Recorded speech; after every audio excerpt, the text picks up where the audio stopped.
বন্ধু, online class কার্যক্রমের পক্ষ থেকে তোমাদের আন্তরিক শুভেচ্ছা ও স্বাগতম জানাচ্ছি। স্বনামধন্য মাননীয় প্রধানমন্ত্রী ও শিক্ষামন্ত্রী মহোদয়ের নির্দেশক্রমে অনলাইন শিক্ষা কার্যক্রম শুরু হয়েছে। এই ক্লাসে পাঠদান উপস্থাপনা করার জন্য আমি হাজির হয়েছি এমডি আব্দুল ভাই, অ্যাসিস্ট্যান্ট টিচার, দক্ষিণার্থ মমিনুদ্দিন দাখিল মাদ্রাসা। মহামারী করোনা ভাইরাস আমাদের বিশ্ববাসীকে ক্ষতিগ্রস্ত করেছে, তেমনি ক্ষতিগ্রস্ত হয়েছে বাংলাদেশ এর পাশাপাশি ক্ষতিগ্রস্ত হয়েছে আমাদের কোমলমতি ছাত্রছাত্রীবৃন্দদের এই ক্ষতি পুষিয়ে নেওয়ার জন্য অনলাইন শিক্ষা কার্যক্রম শুরু হয়েছে। এই অনলাইন ক্লাসে তোমাদেরকে কিছু দেওয়ার জন্য আমি হাজির হয়েছি। অষ্টম শ্রেণীর বন্ধুরা, ইংলিশ আজকে আমার টুডেস টপিকস সেন্টেন্সেস অর্থাৎ বাক্য। ডেফিনিশন অফ সেন্টেন্স, কতগুলো মিনিংফুল ওয়ার্ড পাশাপাশি অবস্থান করে যদি মনের ভাব প্রকাশ করে সেই সকল সেন্টেন্স প্রকাশ করাকে সেন্টেন্স বলে। যথা হি গোস টু মাদ্রাসা। অর্থের দিক থেকে সেন্টেন্সকে 5 ভাগে ভাগ করা যায়। যথা অ্যাসার্টিভ, আমি 1 নম্বর লিখছি অ্যাসার্টিভ,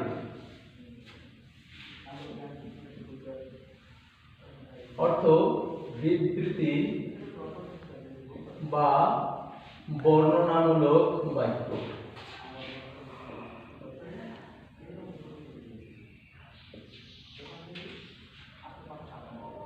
2 নম্বর হলো ইন্টারগেটিভ,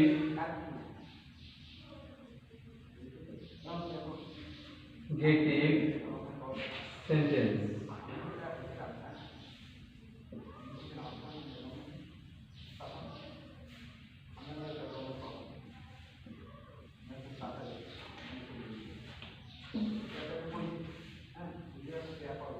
প্রশ্নবোধক বাক্য।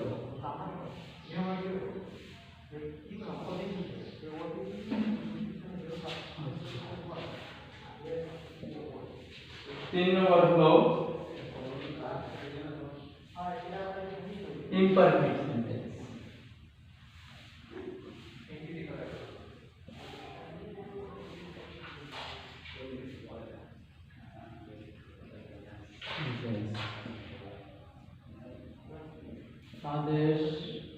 আদেশমূলক বাক্য। 4 নম্বর হলো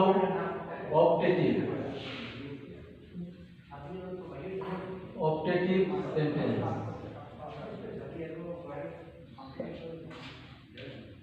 প্রার্থনা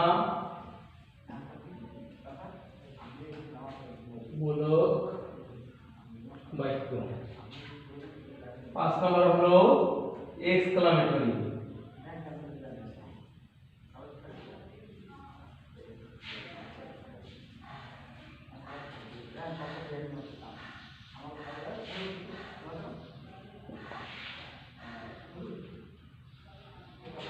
বিস্ময়সূচক বাক্য।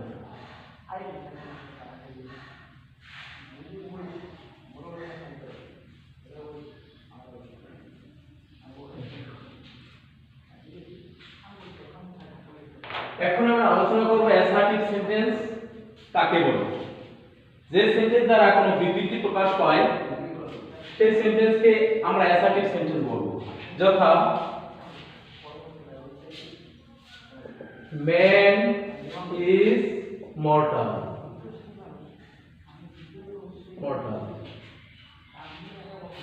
আর একটা সেন্টেন্স আমরা লিখতে পারি I go to Madrasa.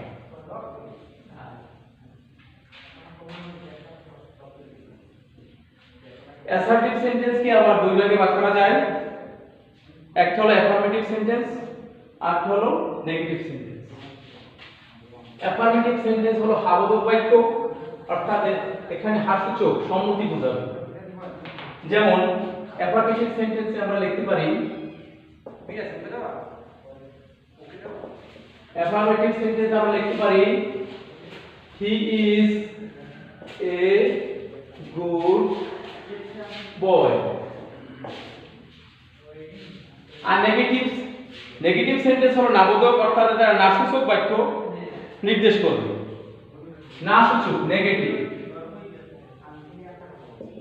Negative sentence,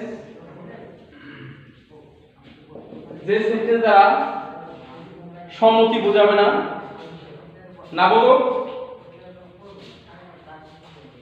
স্বীকৃতি বোঝাবে, নাবোধক বোঝাবে, সেটাকে আমরা নেগেটিভ সেন্টেন্স বলবো। এই ধরনের একটা সেন্টেন্স আমরা এখানে উদাহরণ লিখতে পারি, he is not a bad boy. He is not a bad boy.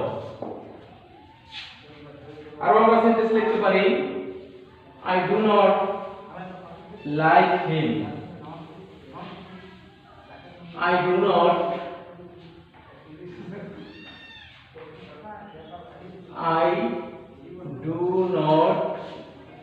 like him ইত্যাদি। এরপর দ্বিতীয় নম্বরে আমাদের আছে ইন্টারোগেটিভ সেন্টেন্স, যে সেন্টেন্স দ্বারা কোনো প্রশ্ন জিজ্ঞাসা বোঝাবে তাকে আমরা ইন্টারোগেটিভ সেন্টেন্স বলবো। ইন্টারোগেটিভ সেন্টেন্সের সিম্পটম হলো এখানে আমাদের সেন্টেন্সের শেষে প্রশ্নবোধক চিহ্ন দিতে হবে। সেন্টেন্সের শেষে প্রশ্নবোধক চিহ্ন দিতে হবে। এই প্রশ্নবোধক চিহ্ন করতে গিয়ে আমাদের এই ইন্টারোগেটিভ সেন্টেন্স করতে গিয়ে আমাদের মনে রাখতে হবে অক্সিলারি ভার্বকে সাবজেক্টের পূর্বে নিয়েও আমরা কি ইন্টারোগেটিভ করতে পারি। অক্সিলারি ভার্বকে সেন্টেন্সের পূর্বে নিয়ে আমরা ইন্টারোগেটিভ কিভাবে করতে পারি? আমরা যদি লিখি I have eaten rice, assertive sentence. এই সেন্টেন্সটিকে যদি আমাদের ইন্টারোগেটিভ করতে হয়, এই সেন্টেন্সের ভিতরে প্রিয় শিক্ষার্থীবৃন্দ তোমরা লক্ষ্য করবে এই সেন্টেন্সের মধ্যে I হলো সাবজেক্ট, have হলো অক্সিলারি ভার্ব, eaten হলো প্রিন্সিপাল ভার্ব এবং রাইস হলো অবজেক্ট। এখন এক্ষেত্রে যখন আমরা ইন্টারোগেটিভ করতে যাব তখন অক্সিলারি ভার্বকে আমাদের সাবজেক্টের পূর্বে নিতে হবে এবং ফুল স্টপের পরিবর্তে শেষে আমাদের প্রশ্নবোধক চিহ্ন ব্যবহার করতে হবে। তাহলে এক্ষেত্রে আমরা কি লিখতে পারি? আমাদের অক্সিলারি ভার্ব have কে আগে আনতে হবে। Have I eaten rice? শেষে প্রশ্নবোধক চিহ্ন দিতে হবে অবশ্যই। যদি এক্ষেত্রে আমরা ভুলে যাই, যদি প্রশ্নবোধক চিহ্নের পরিবর্তে আমরা ফুল স্টপ দিয়ে থাকি তাহলে আমাদের সেন্টেন্সটি সম্পূর্ণ ভুল হয়ে যাবে। অতএব আমাদের শিক্ষার্থী বন্ধুরা মনে রাখবে যে আমাদের অক্সিলারি ভার্ব থাকে সাবজেক্টের পরপরেই। এই অক্সিলারি ভার্বগুলো কোনগুলোকে বলা হয় সেটা আমাদের জানা প্রয়োজন। am, is, are, was, were, have, has, can, could, may, might, shall, should, ought to, used to, dare ইত্যাদি। এগুলোকে বলা হয় অক্সিলারি ভার্ব। এইগুলো যখনই আমরা সেন্টেন্সের ভিতরে লক্ষ্য করব যে সাবজেক্টের পরপরে এদের অবস্থান, যখন ইন্টারোগেটিভ করতে যাব তখন আমাদেরকে কি অক্সিলারি ভার্বকে সাবজেক্টের পূর্বে আনতে হবে। তাহলে আমাদের এই সেন্টেন্সটি ইন্টারোগেটিভ হবে এবং শেষে সাইন অফ ইন্টারোগেশন ব্যবহার করতে হবে। আরেকটা নিয়মে আমরা কি ইন্টারোগেটিভ করতে পারি সেটা হলো interrogative pronoun. What interrogative pronoun আমি লিখছি, তোমরা লিখে নাও। What, when, which, why, whom, how, what, when, which, why, who, how, whom এগুলো হলো ইন্টারোগেটিভ প্রোনাউন। এইগুলো সেন্টেন্সের শুরুতে ব্যবহার করে আমরা কি ইন্টারোগেটিভ করতে পারি। সেক্ষেত্রে মনে রাখতে হবে যে আমাদের কি শেষে প্রশ্নবোধক চিহ্ন দিতেই হবে। তাহলে আমরা এখানে লিখতে পারি, একটা উদাহরণ দিতে পারি কি, হোয়াট ইজ ইওর নেম। এই এখানে হোয়াট ইন্টারোগেটিভ প্রোনাউন, এটাকে আমরা কি সেন্টেন্সের শুরুতে ব্যবহার করেই কি ইন্টারোগেটিভ করেছি। Which pen do you like, আরেকটা সেন্টেন্স আমরা লিখতে পারি কি, which pen do you like ইত্যাদি। এগুলো হলো ইন্টারোগেটিভ সেন্টেন্স। এরপরে আমাদের আসে কি, ইম্পারেটিভ সেন্টেন্স। ইম্পারেটিভ সেন্টেন্স কাকে বলা হয়? যে সেন্টেন্স দ্বারা আদেশ, উপদেশ, নিষেধ ইত্যাদি প্রকাশ পায় সেটাকে আমরা ইম্পারেটিভ সেন্টেন্স বলতে পারি। এই ইম্পারেটিভ সেন্টেন্স করতে গিয়ে আমাদের মনে রাখতে হবে এখানে আমাদের সাবজেক্ট উজ্জ্ব থাকে, আমাদের শুরুতেই ভার্ব আসে, যেমন ডু দি ওয়ার্ক। এই সেন্টেন্সে আমাদের কোনো সাবজেক্ট নাই, এখানে সাবজেক্ট ছিল ইউ, ইউটা উত্তর থাকবে সব সময়। আমাদের এখানে কি প্রথমেই আসবে কি ভার্ব, ডু দি ওয়ার্ক।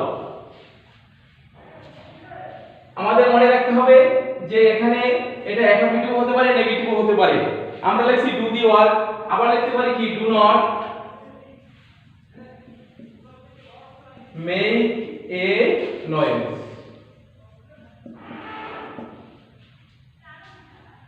আর আমরা সেন্টেন্স লিখতে পারি যে ডু নট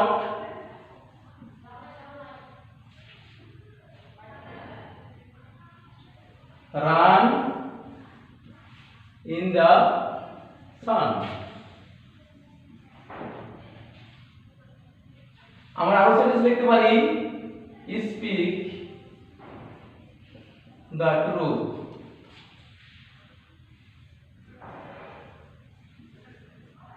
এই সমস্ত সেন্টেন্সগুলো যে আমরা লিখেছি এখানে আমাদের অ্যাফার্মেটিভ রয়েছে, নেগেটিভ রয়েছে।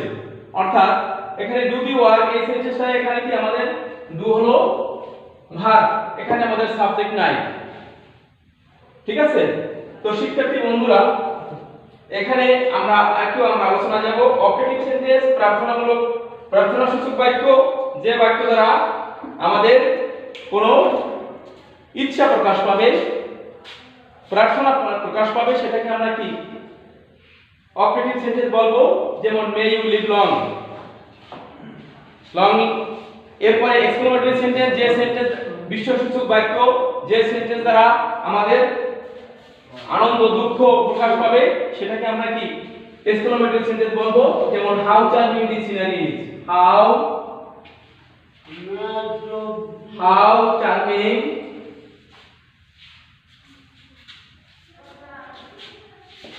the scenery, SCENERY, scenery is। এখানে আমাদের সাইন অফ এক্সক্লেমেশন ব্যবহার করতে হবে, অর্থাৎ আমাদের এখানে এইরকম চিহ্ন দাঁড়িয়ে দিয়ে নিচে কি ফুল স্টপ দিতে হবে, এই ধরনের সাইন অফ এক্সক্লেমেশন ব্যবহার করতে হবে।